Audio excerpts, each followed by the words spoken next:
ശ്രീ റഹീം, ഇവിടെ നിങ്ങൾക്ക് പ്രത്യേകിച്ച് കാര്യമൊന്നുമില്ലാത്തതാണ്. മലയാളികളായിട്ടുള്ള നിറയെ ആളുകൾ ഡൽഹിയിലുള്ളിടത്ത് നിങ്ങളുടെ നേതാക്കളടക്കം ആം ആദ്മി പാർട്ടിക്കാണ് വോട്ട് ചെയ്യുന്നതെന്നാണ് ഇപ്പോൾ തന്നെ സോഷ്യൽ മീഡിയയിലൊക്കെ ഞാൻ കണ്ട പരിഹാസം.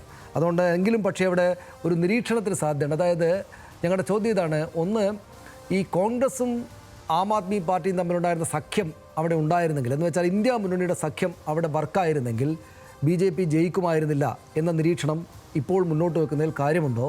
അവിടെ കോൺഗ്രസിൻ്റെ കടുംപിടുത്തം, BJPക്ക് രാജ്യതലസ്ഥാനത്ത് ഇങ്ങനെ ഒരു വിജയം ഉണ്ടായിക്കൊടുത്തത് കോൺഗ്രസിൻ്റെ ഒരു വീഴ്ചയാണ്, രാഷ്ട്രീയ സ്ട്രാറ്റജിയുടെ പാളിച്ചയാണ് എന്നൊരു അഭിപ്രായം താങ്കൾക്കുണ്ടാകുമോ? ഒന്നാമത്തെ കാര്യം പരിഹാസത്തെ കുറിച്ചാണ്.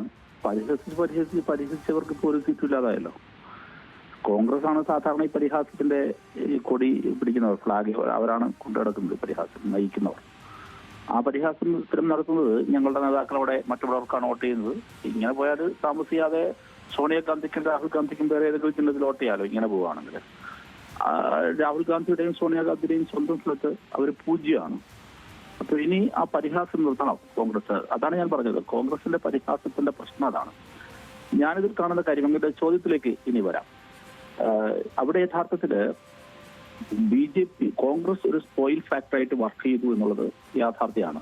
ഞാൻ യാത്രയിലായതുകൊണ്ട് തന്നെ ഓരോന്നിന്റെയും നമ്പർ മാർജിൻ വ്യത്യാസമൊന്നും ഞാൻ നോക്കിയിരുന്നില്ല. പക്ഷെ സ്പോയിൽ ഫാക്ടറായിട്ട് വർക്ക് ചെയ്തു എന്ന് ടോട്ടൽ വോട്ടിംഗ് ഷെയറിൽ വെച്ചുകൊണ്ട് തന്നെ നമുക്ക് പറയാൻ കഴിയും. അതൊന്ന്. അതിൽ കോൺഗ്രസ് ചെയ്തത് അങ്ങേയറ്റത്തെ അപരാധമാണ്, രാഷ്ട്രീയമായ തെറ്റാണ്. ചരിത്രത്തിൽ കോൺഗ്രസിന്റെ ഈ രാഷ്ട്രീയ തെറ്റിന് മാപ്പ് ലഭിക്കുക വളരെ പ്രയാസമാണ്. ഇതിന് ദൂരവ്യാപകമായ പ്രത്യാഘാതം ഉണ്ടാക്കാൻ കഴിയുന്നതാണ് ഇത് കോൺഗ്രസ് അവിടെ പ്രവർത്തിച്ചത് എന്നുള്ളതാണ് ഒരു കാര്യം. മറ്റൊരു പ്രധാനപ്പെട്ട കാര്യം, ഗവൺമെന്റ് വിരുദ്ധ വികാരം ജനങ്ങൾക്കിടയിൽ ഉത്പാദിപ്പിച്ചിരുന്നു. അത് ശ്രീ അരവിന്ദ് കെജ്രിവാൾ ഗവൺമെന്റിനോടുള്ള പ്രശ്നമല്ല, ഗവൺമെന്റ് എന്തെങ്കിലും പ്രശ്നം കൊണ്ടല്ല, ഗവൺമെന്റിനെ പ്രവർത്തിക്കാൻ വിട്ടില്ല, ഗവൺമെന്റിനെ പാരലൈസ് ചെയ്തു. ഉദാഹരണത്തിന് നമുക്കറിയാവുന്ന, എല്ലാവർക്കും അറിയാവുന്ന മനീഷ് സിസോദിയെയും മുഖ്യമന്ത്രിയെയും പിടിച്ച് ജയിലിലിട്ട ചരിത്രം ഉണ്ട്. തീർച്ചയായും ജയിലിനകത്തിട്ട് കളഞ്ഞു. ജയിലിനകത്തിട്ടത് ഗവൺമെന്റിനെ തന്നെ ഇട്ടു. ഇനി അതിനു മുൻപ് ലഫ്റ്റനന്റ് ഗവർണറിനെ ഉപയോഗപ്പെടുത്തി ഡൽഹിയിൽ അവർ ഭരണസ്തംഭനം നടത്തി. അപ്പോൾ ജനങ്ങൾക്ക് ഒരു വെൽഫെയറും കിട്ടാത്ത വിധമോ, ഇല്ലെങ്കിൽ വെൽഫെയറുകൾ മുടങ്ങുന്ന വിധമോ, കൂടുതൽ വെൽഫെയർ പ്രതീക്ഷിക്കാത്ത വിധമോ ഒരു ഭരണസ്തംഭനം അവിടെ ഉണ്ടായി. അത് ജനങ്ങളിൽ ഗവൺമെന്റ് വിരുദ്ധ മനോഭാവം ഉണ്ടാക്കി. അത് ഞാൻ പറയുന്നു, ആം ആദ്മി ഗവൺമെന്റിനെ അല്ല അതിൽ നമുക്ക് ബ്ലെയിം ചെയ്യാൻ പറ്റുക. കേന്ദ്ര സർക്കാരിന്റെ, കേന്ദ്രത്തിന്റെ ഭരണാധികാരം ഉപയോഗിച്ച് നടത്തിയ അധാർമികമായ രാഷ്ട്രീയ നീക്കമാണത്. ഒന്ന്. മറ്റൊന്ന്, പാർലമെന്റിൽ തന്നെ ഒരു നിയമം കൊണ്ടുവന്നു. നിയമം കൊണ്ടുവന്ന ഡൽഹി സംസ്ഥാന സർക്കാരിന് ഉണ്ടായിരുന്ന പരിമിതമായ അധികാരങ്ങൾ കൂടി എടുത്തു കളഞ്ഞു. ഇതിലൂടെ എല്ലാം ഇപ്പൊ പാർലമെന്റിനെ ഉപയോഗപ്പെടുത്തിയും കേന്ദ്ര ഗവൺമെന്റിനെ ഉപയോഗിച്ച്, കേന്ദ്ര ഏജൻസികൾ ഉപയോഗിച്ച് എല്ലാ തരത്തിലും ഒരു ഗവൺമെന്റിനെ ചങ്ങലക്കിട്ടു. സ്വാഭാവികമായും ആ ഗവൺമെന്റിന് ജനങ്ങൾക്കിടയിൽ പ്രവർത്തിക്കാനുള്ള ഒരു ശക്തി കുറഞ്ഞു. അത് ഗവൺമെന്റ് വിരുദ്ധ വികാരമായി അവിടെ ഉയർന്നു. ഇത് ജനാധിപത്യ വിരുദ്ധ നീക്കമാണ് എന്ന് നമ്മൾ ഈ സന്ദർഭത്തിൽ പറയാതെ പോകരുത്.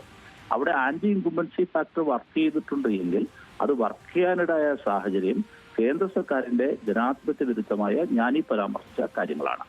ഇനി മറ്റൊരു രാഷ്ട്രീയ വായനയിലേക്ക് വന്നാൽ, ശ്രീ രാഹുൽ ഗാന്ധിയും കോൺഗ്രസും അവിടെ എടുത്ത സമീപനത്തെ കുറിച്ചാണ്. നിങ്ങൾ ആലോചിച്ച് നോക്കൂ, ഇന്ത്യയുടെ leader of opposition Rahul Gandhi Delhi തെരഞ്ഞെടുപ്പിൽ പോയി സംസാരിക്കുകയാണ്. എന്താ അദ്ദേഹത്തിന്റെ സ്റ്റേറ്റ്മെന്റ്? അരവിന്ദ് കെജ്രിവാളും നരേന്ദ്രമോദിയും സമമാണ്. അത് ശരിയാണോ? എന്താ അതിലൂടെ കോൺഗ്രസ് പറയാൻ ഉദ്ദേശിച്ചത്? എന്താ ജനങ്ങൾ മനസ്സിലാക്കേണ്ടത്?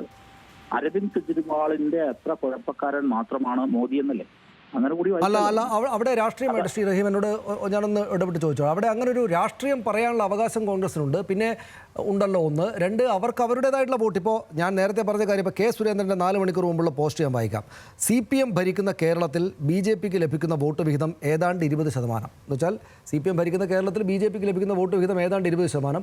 BJP ഭരിക്കാൻ പോകുന്ന ദില്ലിയിൽ CPMന് ലഭിച്ചത് 0.01% വോട്ട്. അതും 22 മണ്ഡലങ്ങളിൽ മലയാളികൾക്ക് നിർണായകമായ വോട്ടുള്ള ദില്ലിയിൽ. പ്രകാശ് കാരാട്ടിനും ബൃന്ദ കാരാട്ടിനും രാമേന്ദ്രൻ പിള്ളയ്ക്കും പ്രശാന്ത് രഘുവംശത്തിനും വോട്ടവകാശമുള്ള ദില്ലിയിൽ. എന്താണെന്ന് വെച്ചാൽ മലയാളികളുടെ വലിയൊരു സെക്ഷനുള്ള സ്ഥലത്ത് വെറും 0.01% വോട്ടാണ് CPMന് ലഭിക്കുന്നത്. പക്ഷേ ഇവിടെ BJPക്ക് ഒറ്റക്ക് നിന്നിട്ട് മുന്നണികളില്ലാതെ ഒരുപാട് കാലമായിട്ട് ഇങ്ങനെ പോയിട്ട് 20% വോട്ടുണ്ട് എന്നൊരു പോയിന്റ് അദ്ദേഹം നിങ്ങളെ പരിഹസിക്കാനായിട്ടാണെങ്കിലും മുന്നോട്ട് വെക്കുമ്പോൾ അതിനകത്ത് കോൺഗ്രസിനുള്ളൊരു പാഠം കൂടെ ഇല്ലേ ശ്രീ റഹീം, അവിടെ കോൺഗ്രസ് സ്വന്തം നിലക്ക് നിൽക്കുക എന്ന് വെച്ചാൽ ഇങ്ങനെ കാണെ 0.01 വോട്ട് ശതമാനമായിട്ട് തീരെ നിസ്സാരീകരിച്ച് പോകരുത്. അതുകൊണ്ട് ഒന്നിച്ചു നിൽക്കുന്നതിന് പകരം തങ്ങളുടെ രാഷ്ട്രീയം പറഞ്ഞ് ആദ്യത്തെ ഒരു തെരഞ്ഞെടുപ്പിൽ തിരിച്ചടി ഉണ്ടായാലും സാരമില്ല, അങ്ങനെ നിൽക്കുന്നതാണ് നല്ലതെന്ന് തോന്നൽ രാഹുൽ ഗാന്ധിക്ക് ഉണ്ടാവുകയാണെങ്കിൽ അത് തള്ളിപ്പറയാവുന്ന കാര്യമാണോ? അത് അതിലേക്ക് വരാം. ഒന്ന്, ആദ്യം സുരേന്ദ്രന്റെ പരിഹാസത്തിന് ഒരു മറുപടി പറയേണ്ടതുണ്ട്. സുരേന്ദ്രൻ ഇരിക്കുന്നിടത്ത് നോക്കുന്നത് നല്ലതായിരിക്കും. ഒരു 20% വോട്ട് ഷെയറിന്റെ കാര്യം പറഞ്ഞു. 20% വോട്ട് ഷെയർ എന്ന് പറയുന്നത് കഴിഞ്ഞ ലോക്സഭാ തെരഞ്ഞെടുപ്പിലെ വോട്ട് ഷെയർ ആയിരിക്കും അദ്ദേഹം സൂചിപ്പിച്ചത്. സുരേന്ദ്രൻ വേറൊരു കാര്യം ഓർമ്മിപ്പിക്കുന്നു. സുരേന്ദ്രന്റെ പാർട്ടി കേരളത്തിൽ അധികാരത്തിൽ വന്ന സ്ഥലങ്ങൾ, അധികാരത്തിൽ വന്ന ലോക്കൽ ഭരണ സംവിധാനങ്ങളിൽ എന്തായി അതിന്റെ അവസ്ഥ എന്ന് അദ്ദേഹത്തിനോട് വിശദീകരിക്കാമോ? ഉദാഹരണത്തിന് തിരുവനന്തപുരം ജില്ല.